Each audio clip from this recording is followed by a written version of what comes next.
You should watch this video if you've ever had questions about inner peace. Hi, my name is Pashupati, and we're going to talk about inner peace today with the perspective of yoga.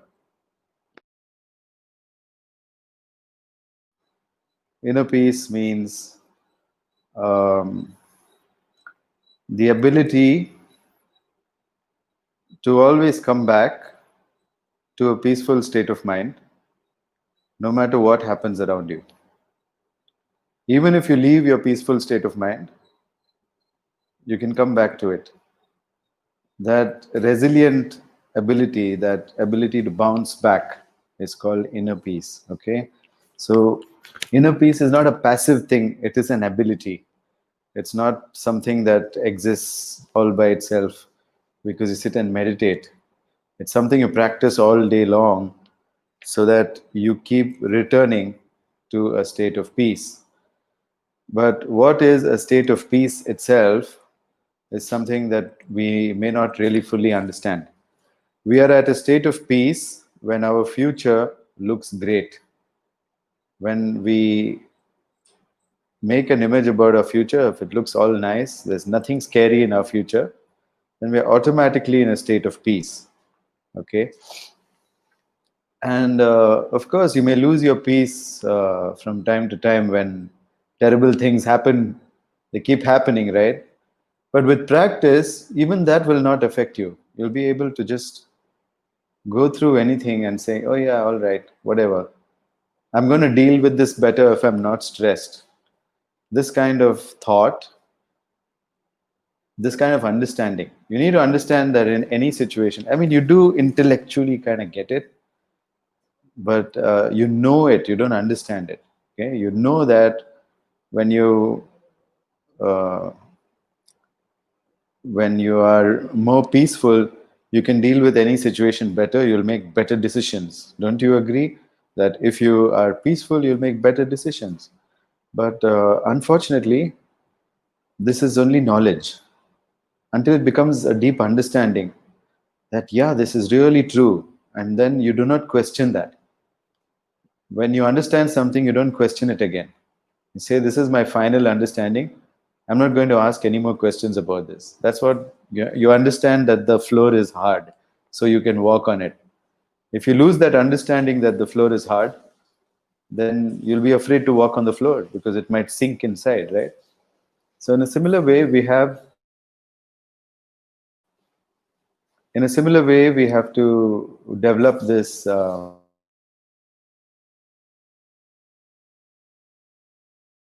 good for me. That peace itself is a good state for me. And that's where I should be all the time.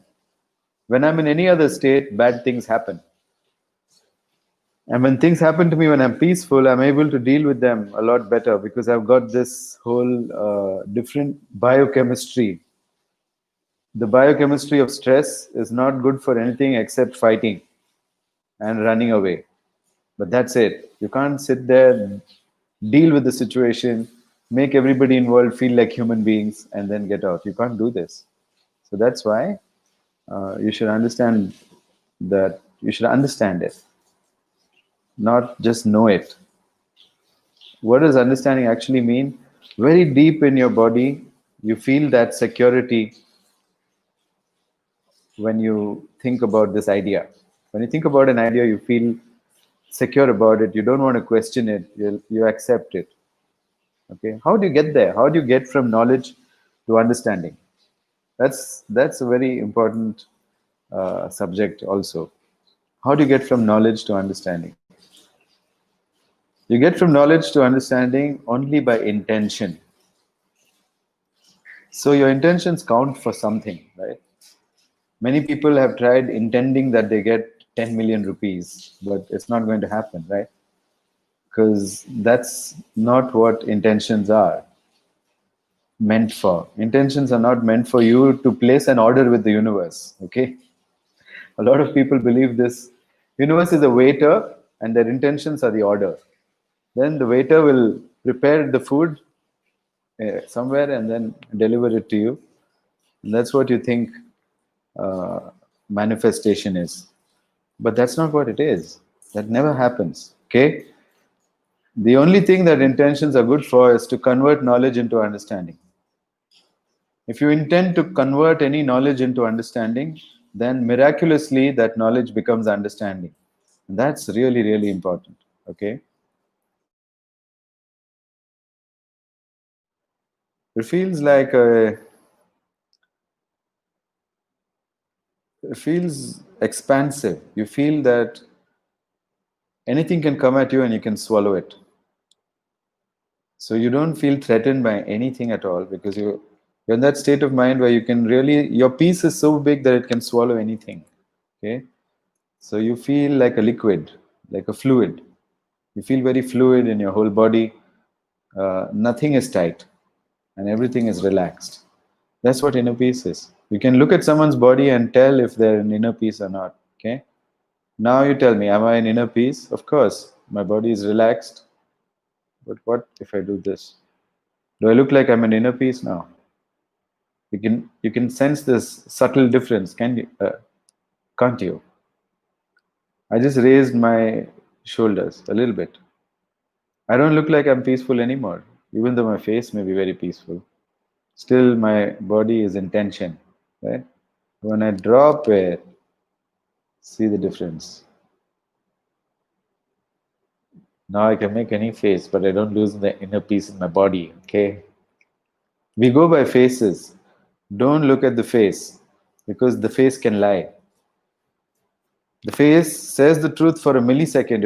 If you miss that, then the face turns quickly into lie. But the body cannot change that easily.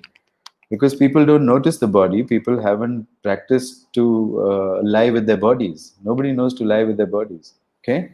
So whether somebody is in inner peace or not, you can look at their body. Do not go and try to learn inner peace from someone who doesn't have a relaxed and rested body, which is with soft muscles. Everything has to be really soft. Yeah, look at this. This is my biceps. Okay? It's got to be like that. Okay? Yeah, all of these muscles can get like really, really hard and tight. But when you're in inner peace, you can just like let everything go.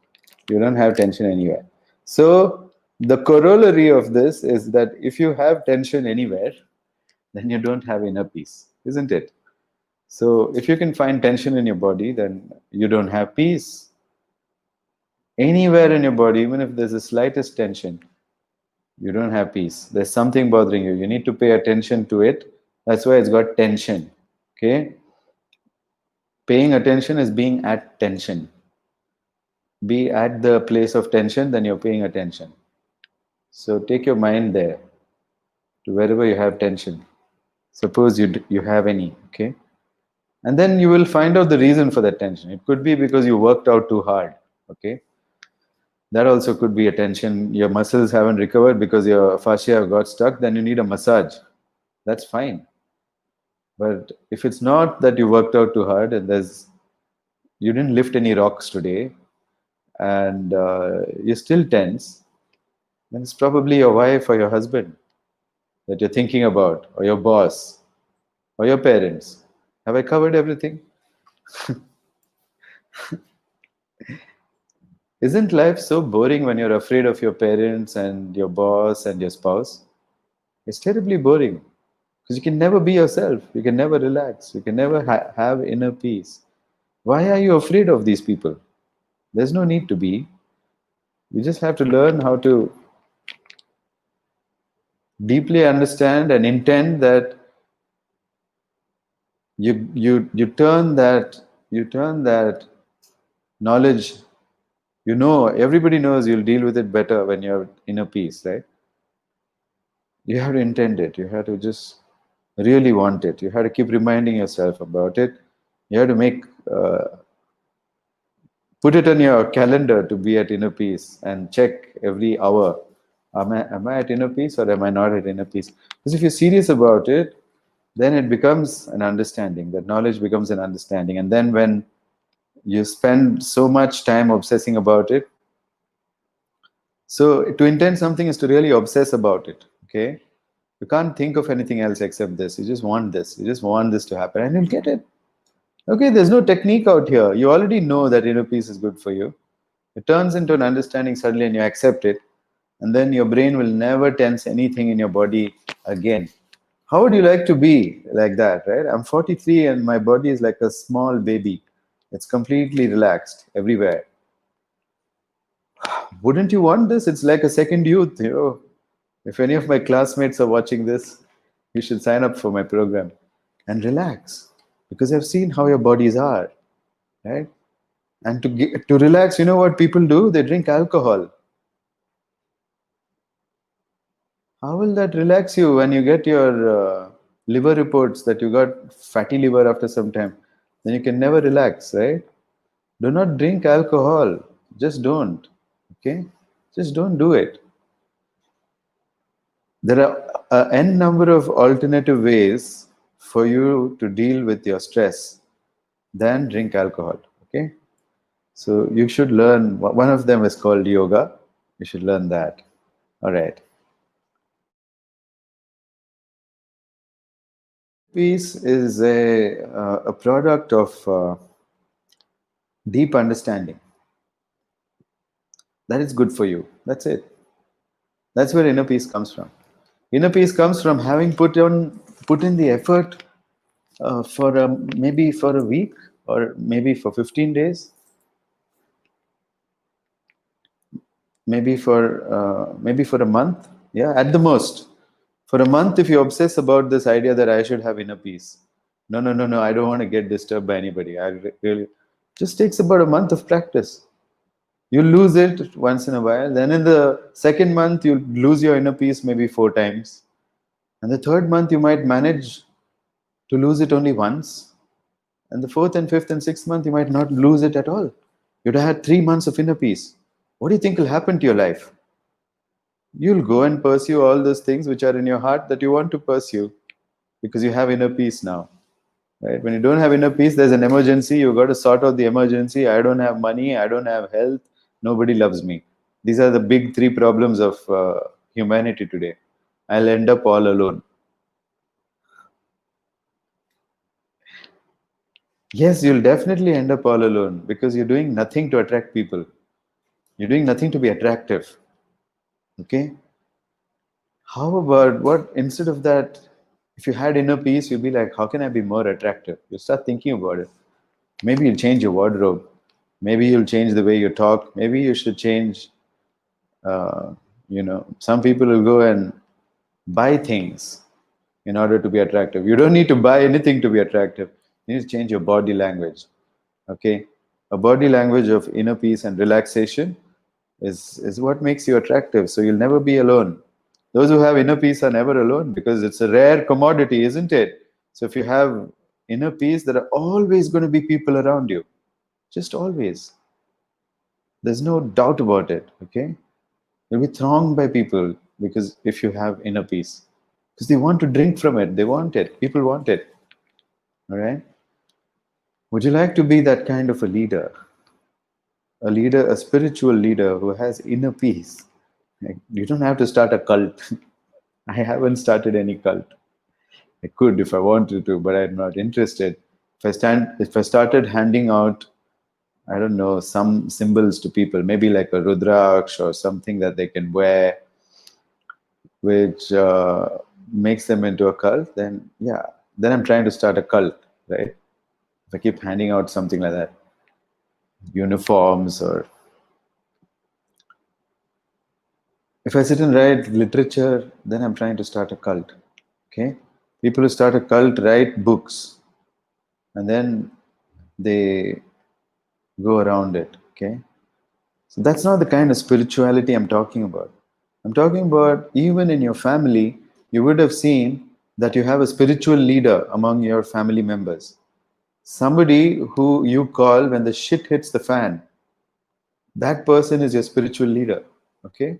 That's what I mean. You become an elder brother to humanity or elder sister to humanity, and you just help them out of compassion. And you really don't want to start a cult, or it's not about your ego. That's spirituality. Okay? That's what happens when you have inner peace. So inner peace and spirituality are deeply linked, and we must strive for it. You're not going to get inner peace without striving for it. Okay? Peace is like the foundation of being human. What do I say? Why do I mean that? Because all the animals have the lower parts of the brain that we have, like the brain stem. Even lizards have it. But and the limbic system and the midbrain, every mammal has it.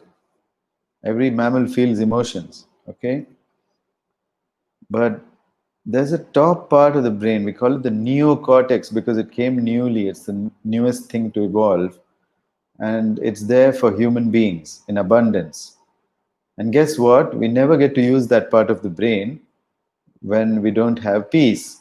Because when our peace is disturbed, we go into a stress response, and automatically, whatever is programmed into the limbic system, the mid part of the brain, and uh, the brain stem, and the autonomic nervous system, these guys take over your actions.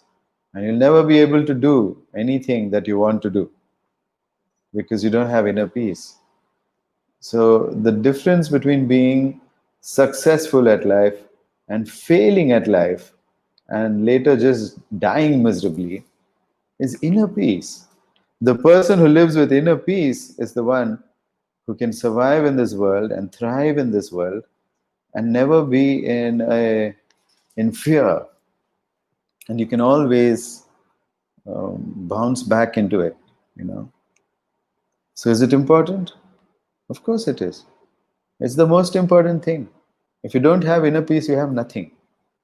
Even if you have all the wealth in the world, if you don't have inner peace, you have nothing. And if you have inner peace, even if you don't have any external wealth, you're happy because you're peaceful, right? So think about it. That's what we want. And your body will be thriving. As long as you get good nutrition, your body is going to be thriving. So even if you make just enough money to get good nutrition and you have inner peace, you live long and you'll be very healthy.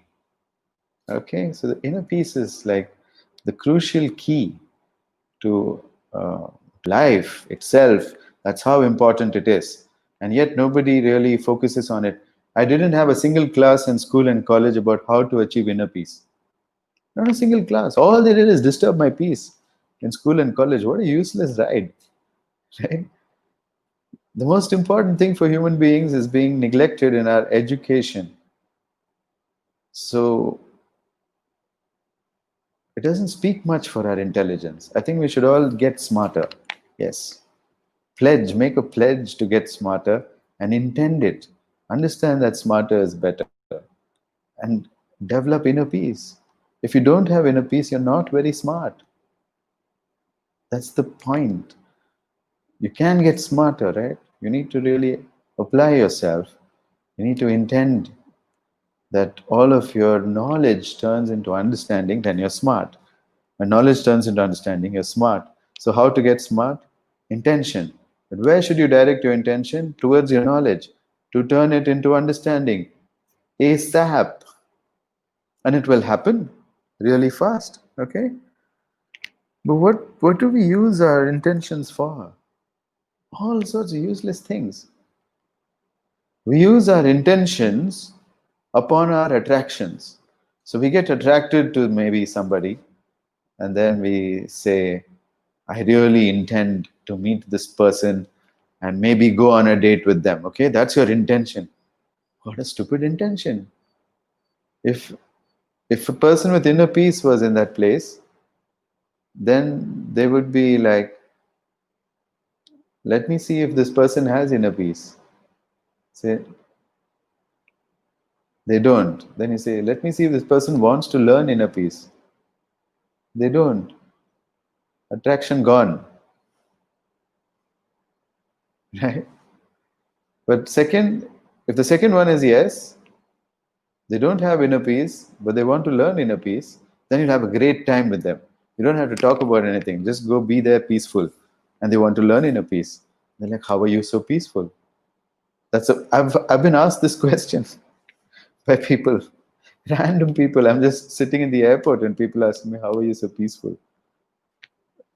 because it radiates. Your peace radiates. Okay, so try to maintain your inner peace. It's dignity. You see, your body language becomes dignified.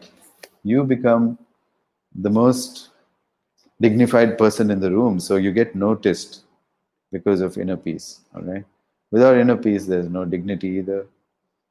Okay, so that's how you do it.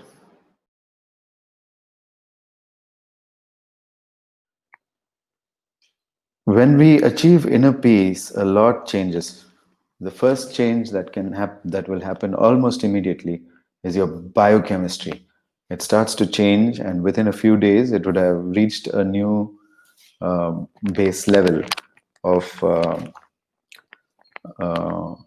more peaceful nerves. Okay, so we are peaceful or not peaceful by the it's determined by which neurotransmitter is flowing in our nerves, and if it is a stress signal that's flowing in our nerves, being transmitted in our nerves, then we're certainly going to feel miserable. But if the signal is of relaxation and of knowing, of understanding, not knowing. Okay, if the signal is of understanding, then we start getting inner peace. So the first thing to change will be your nerve signals. After your nerve signals change, your immune system will become active. Suddenly, which had gone to sleep for years, the immune system will wake up. And third thing to happen will be that the bacteria that are in your gut will start dying. But the bad ones, the pathogenic bacteria. Did you know there's a long nerve called the vagus nerve that connects every part of the body to the brain? And it also connects the gut to the brain, and that's called, there's a very thick connection between the gut and the brain. Okay, it's called the gut brain axis or something. So this axis is is taken over by the bacteria, and they learn how to send signals up to the brain and control your brain. Bacteria control your brain just to get their food. They don't care about anything else. They want their food. And what's their food? All our junk food is food for the pathogenic bacteria. They love to multiply. So they'll all be multiplying. You know why? The immune system is not doing anything about it? Because your immune system works at 20% when you don't have inner peace. That means you're so much more likely, you're about 5 times more likely to catch an infection than somebody who has inner peace, even if you go through the same environment. Okay, so anybody sneezes, you're going to catch something. You're going to catch a virus or the flu or whatever. But somebody with inner peace, they have their immune system working, so nothing happens to them. Okay, so it's really it's incredible what happens. So in few weeks, your gut bacteria will start coming back to normal. And then what will happen is that you'll produce more serotonin, and this becomes a permanent state. So no more than 3 to 4 weeks, okay? That's why I'm saying a month. If you do this for a month, these are the changes that will happen physiologically. Those of you who have constipation and piles and all sorts of stuff going on with your gastrointestinal tract, ulcers, these are all caused by bacteria, the wrong kind of bacteria. We have good bacteria in our body, and they will start to grow when you start achieving inner peace. And then something startling happens. Your food choices change. You just don't want to eat junk food anymore. It's not appealing to you at all, because the good bacteria are telling you now what they want to eat, and what they want to eat is good for your body. So they help you to digest it. These are symbiotic bacteria, so they know what we want, and they'll send signals. And then you'll be eating things like fruits and vegetables, which you won't even eat now, right? According to you, paneer is a vegetable, right? So you will change your diet. And one more startling thing happens. You start losing weight. You start looking more youthful, just with inner peace. Nothing to be done, like nothing, no to-do lists, nothing to do, except that one intention. You have to really intend that you turn this into an understanding that inner peace is good for me. After watching this video, I hope you're turning some of this into understanding. And when you do, you'll have great inner peace. Okay? All right. So, right now, the market for inner peace has been taken over by religion. In fact, we were taught in school. I remember a lesson. I asked the teacher, why do we have religions? And she said, this is for inner peace. And I really believed that. So I really went and studied all the religions. Nobody's peaceful. Nobody. Not even the Buddhists. And then it's when I went to the mountains that I met some really peaceful people. And some of them were Buddhists. And some of them had no religion. They didn't even know what religion was. They were untouched by it. Okay. So they were directly in communion with nature and nature's spiritual entities, nature spirits. They were directly in communion with them because they had so much inner peace. Their brain had expanded so much. They were able to perceive so much more about around them, so much more consciousness than we usually give credit for, right? I believe my car is conscious. I believe my bike is conscious, and I believe my laptop is conscious, So I can communicate with it. And so many times when there have been emergencies, my car has just pulled through and created miracles because it's conscious. It's a conscious being. When you're a conscious being, you can allocate your resources, your bodily resources wisely. And that's what my car does incredibly. I don't know how. All right. So this is what it is. We can communicate with inanimate things when we are deeply in inner peace. We can feel the consciousness of everything around us. Everything around us is saying something or the other. We'll never be bored, even if you're all alone. How many of you are afraid of being all alone? Well, you cannot be if you have inner peace. Powering on. Anyway, so that's the whole breakdown of the changes that will happen. And what do you think? How do you think people will respond to you once you have inner peace? You'll be the most attractive person on the planet when you have inner peace. You don't need to look like a superstar, but you're just attractive. People just want to be with you. They don't know why. It's just peace because you have peace. Right?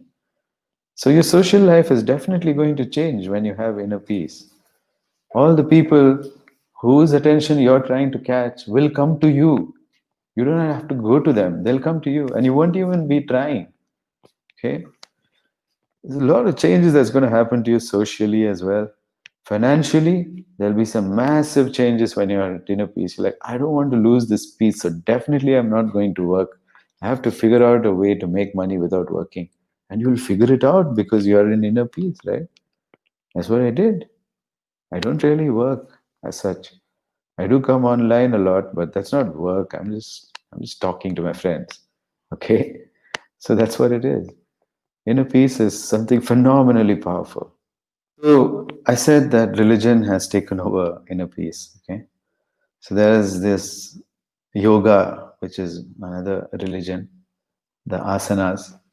They all have religious books. It's called Asana Pranayama Mudra Bandha. So when you have a religious book, you can have a religion. And there are many manuals being written. Okay? And there are different kinds of gurus who keep innovating stuff, different kinds of rituals. Okay? There are many of them. And some of them really famous. They're practiced by thousands of people.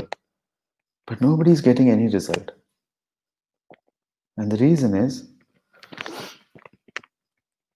exercises and rituals are not required for inner peace. At all. Not at all. What you really require is intention. And that's it. But if I said it was so simple, then how can I make money out of it? Right? So then I have to create a course for inner peace. And then I have to name that ritual something. And I say, I'll do it. And now there's a new trip, world peace. People who don't have inner peace are trying to make the world peaceful. Right? If your body doesn't feel like a fluid, you don't have inner peace. Even if you got some health issue, don't ignore it. You can't have inner peace even if you have a rash, because you need to deal with that rash and then you'll have inner peace. You need to find out a solution so that it permanently never comes back. And when you apply that solution, then you can have inner peace. Okay?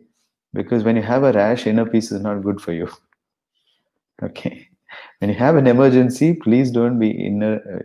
I mean, you you've got to really operate from the higher parts of the brain, but do not be passive. Then you need to wake up and do something, and certain different kind of adrenaline will come inside you. There are many blends of adrenaline which is released by the kidney, and there's a different one for stress and there's a different one for action.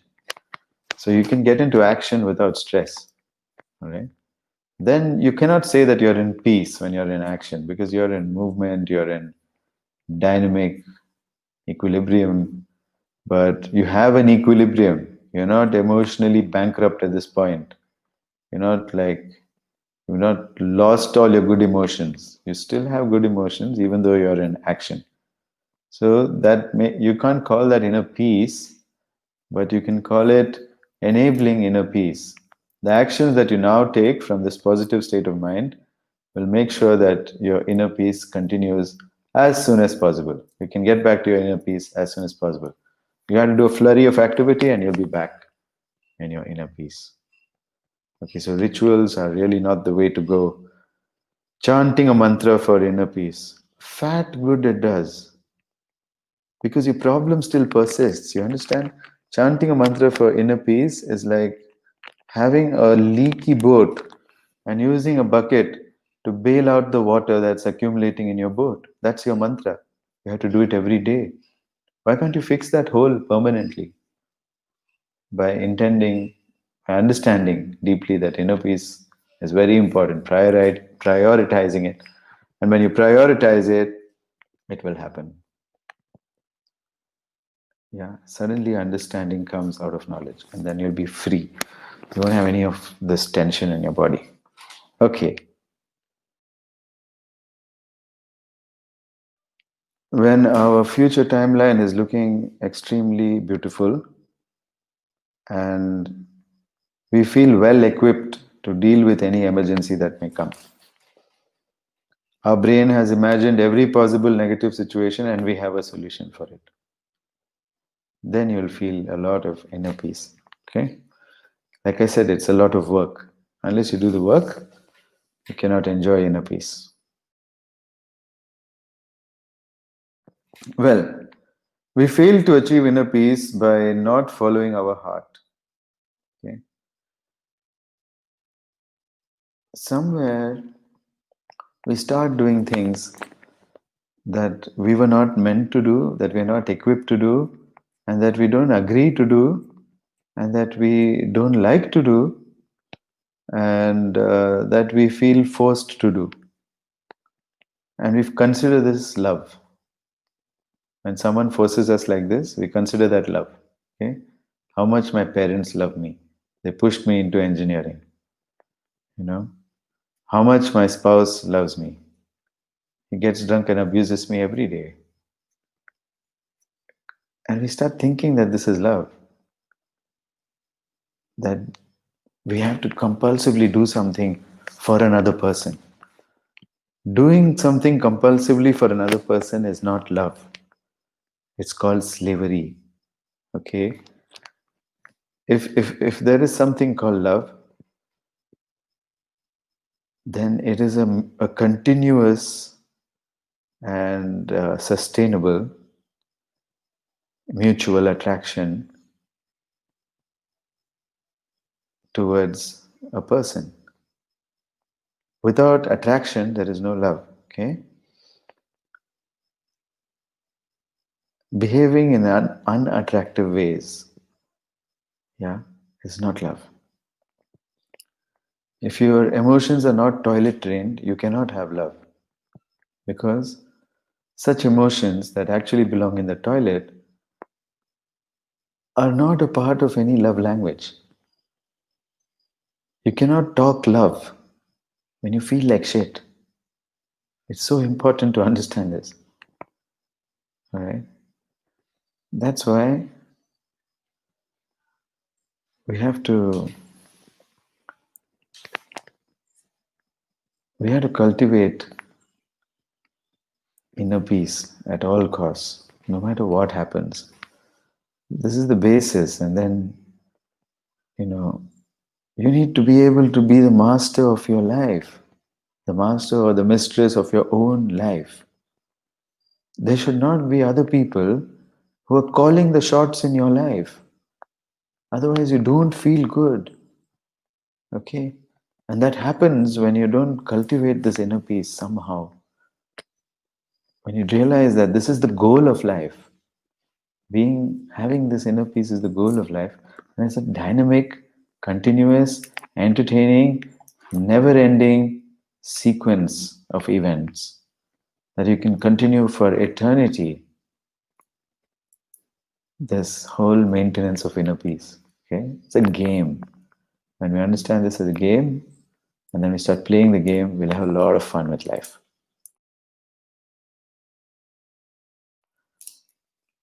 You start with the intention always. That inner peace is good for me. I intend to understand this deeply, that inner peace is good for me.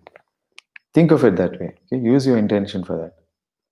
I really intend to understand that inner peace is good for me. It's good for me. It's definitely good for me. Take a deep breath.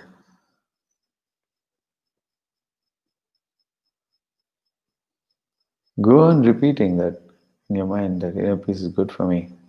Inner peace is good for me. Inner peace is good for me. And then you feel it because it's good for you. You have to feel the inner peace when you say this.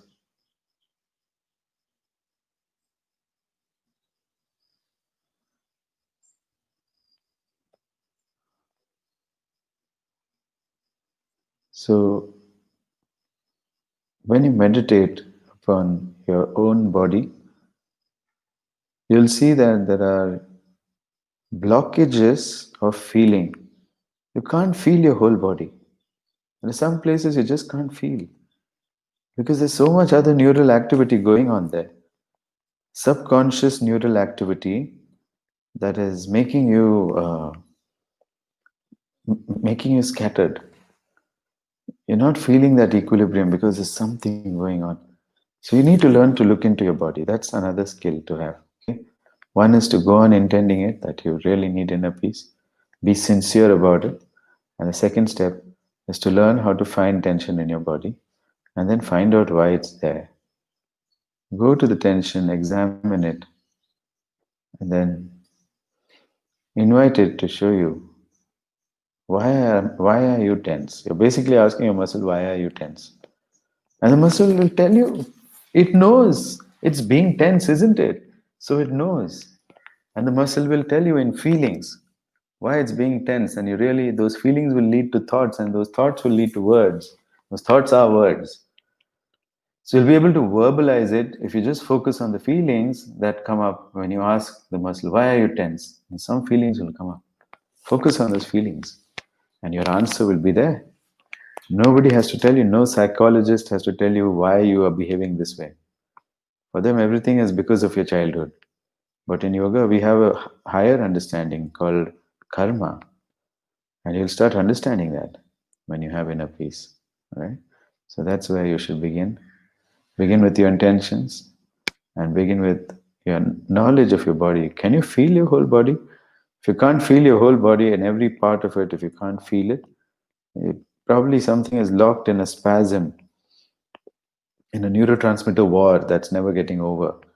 And that's made your body so insensitive that you can no longer sense other people at all.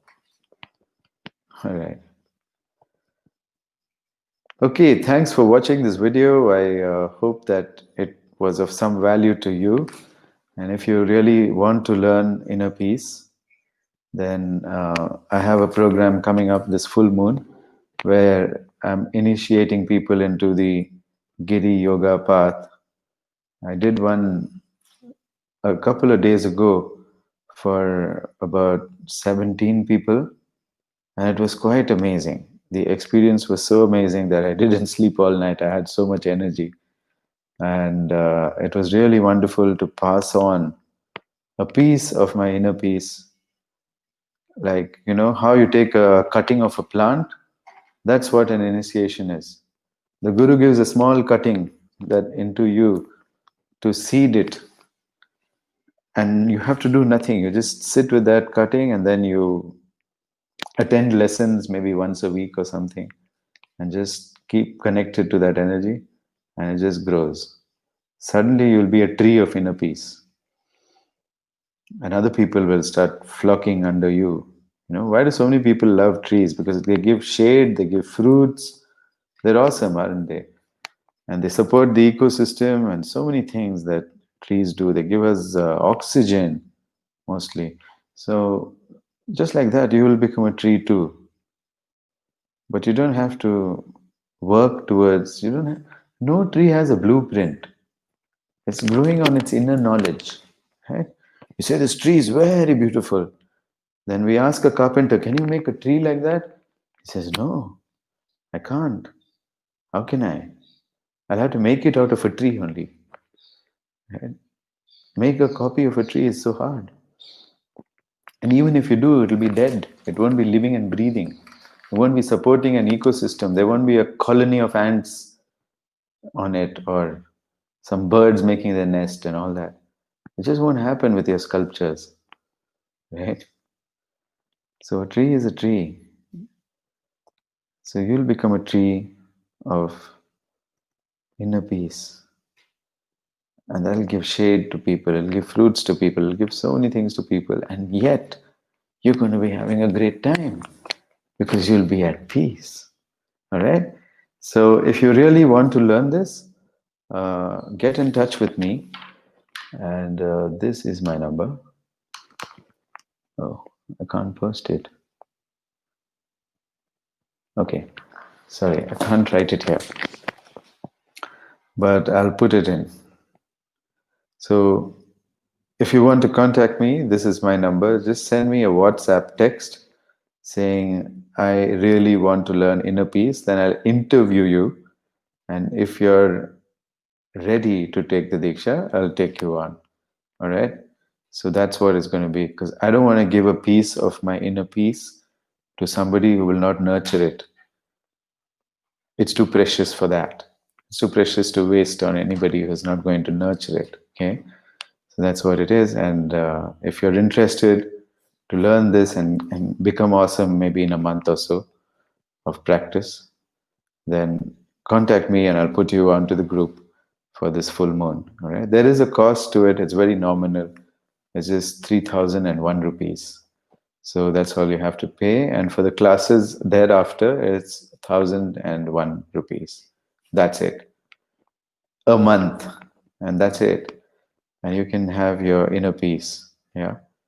This whole year for just 15,000 rupees. You'll be at peace. Because you get value every week, something will add up and you'll be able to have an arsenal of techniques to maintain inner peace. Okay, so we are the peaceful warriors. We are the ones who learn warrior-like techniques only to maintain our peace. And remember that you know the goal of all war is peace. Really, okay. We have to wage our wars wisely. We should not wage our wars against the wrong thing. Instead of getting distracted, we should wage a war against our own nature, our own tension, not anybody else. But you have to be a warrior to vanquish tension. Right? Does this sound interesting to you? If it does, get in touch. Thank you very much for watching. This is Guru Pashupati. I will see you in the Diksha if you're showing up. May you have eternal inner peace. Om Namah Shivaya. Om Shanti Shanti Shanti.